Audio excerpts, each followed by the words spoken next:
Social media is an active axe that tears down the fabric of a relationship over time if not managed correctly. What happens? See, a long time ago, in order to become famous, you had to do something profound affecting humanity, right? Today, if you want to be famous, you don't need to do that. All you need is an internet connection and maybe a selfie stick and a camera, and you can be famous. And guess what?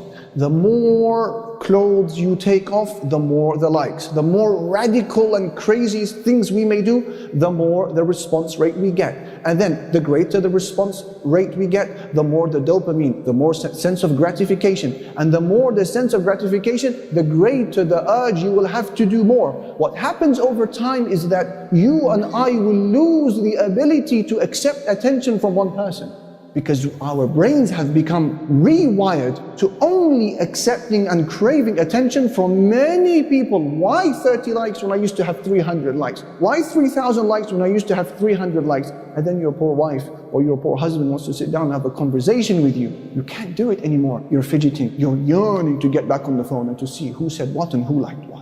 Social media, brothers and sisters, if you are not doing anything profound with it, like for example saving people from the hellfire, guiding them to Jannah and glorifying Allah subhanahu wa ta'ala, which I would claim a lot of us are not doing, delete it altogether. If it is affecting your relationship, delete it altogether and save this mithaq ghalidh, this firm covenant. Brothers and sisters, in terms of reviving the concept of mawadda, we can stop showing the world the happiness in our married life. Brothers and sisters, stop showing the world about the happiness that you are experiencing as a husband or wife.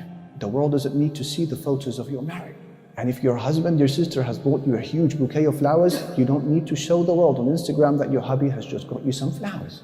Because you're telling me from those 500 people you have as your friends, or maybe the 5,000 still, none of them are unmarried, none of them envy you for where you are at. You are saying to me that none of them are married but are not suffering as married men or women? And then they see now this carefully filtered photo that you have uploaded, and they're thinking, what about me?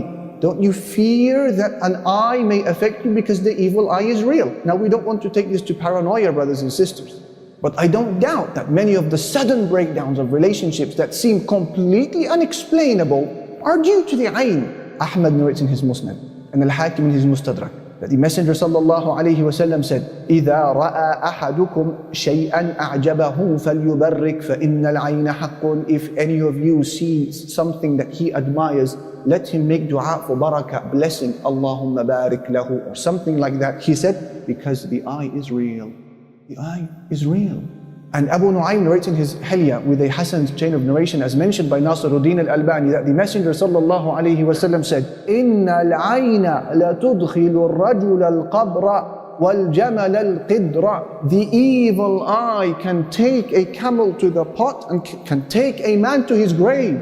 La ilaha illallah. The evil eye can kill camels. It can put them in the pot for meat, for people to eat. And it can take a man to his grave. Rather, a step further, the Messenger sallallahu alayhi wasallam said in a terrifying hadith, إِنَّ أَكْثَرَ مَا يَقْضِي عَلَى أُنَاسٍ مِّنْ أُمَّتِي أو كما قال عليه الصلاة والسلام بعد قضاء الله وقدره بالأنفس عن العين. The most thing that claims the lives of people from my nation after the qadr of Allah is the evil eye. Marriage is supposed to be something private between you and your spouse. Why is it that when you have a wonderful moment with her, the very first thought that goes into my mind or yours is cyberspace? What's the best filter for this image? How am I going to get those envious eyes to look at me?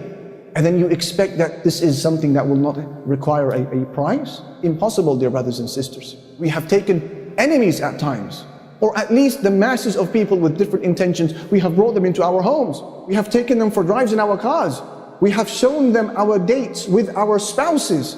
We might as well pack them a suitcase. Allah subhanahu wa ta'ala wants you to cover this, dear brothers and sisters, and only show it perhaps to those few people who you know want good for you. And at times, it doesn't need to be somebody who hates you to affect you with the eye. It could be purely admiration, but they don't say the right things, and then you are stuck. Don't put yourself, dear brothers and sisters, in this corner. Put yourself outside of harm's way, and that means cover the khair that Allah Almighty has given you. Rethink your social media now as we are speaking to one another. And say the adhkar, the morning and evening remembrances, and undoubtedly this is sufficient protection. أَلَيْسَ اللَّهُ بِكَافٍ عَبْدَهُ. Allah is certainly sufficient for His servant.